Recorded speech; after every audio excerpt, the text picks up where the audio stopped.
سامحت كتير، بس مش كل اللي أذوني عارف أسامحهم. مش قادر. وده مش سواد قلب ولا حاجة، بدليل إني سامحت ناس كتير غلطوا في حقي، بس في ناس معينة لأ. مش قادر. قلبي رافض حتى المحاولة. مش قادر. فاهم يعني إيه مش قادر؟ اللي أمنت له سنين وغدر بيا، أمنت له مش صدقته.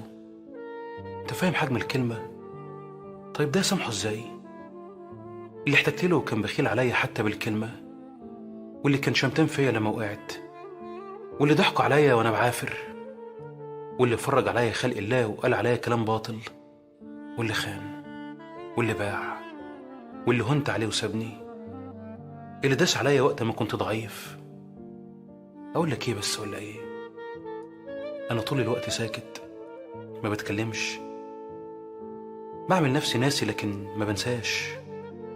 كنت بسمع ومش عارف أرد، لسان متلجم وعيون ما بترمش ودموع بتنزل. الضعف وحش يا أخي، والحجة مؤلمة، والعوز بيقتل. ولا العشم؟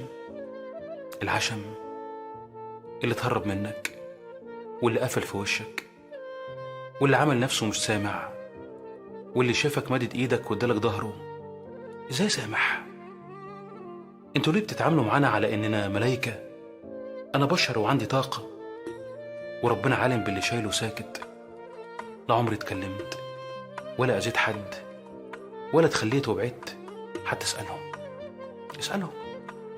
فأرجوك بلاش تستكتر عليا حبة الوجع اللي شايله على كتفي وماشي.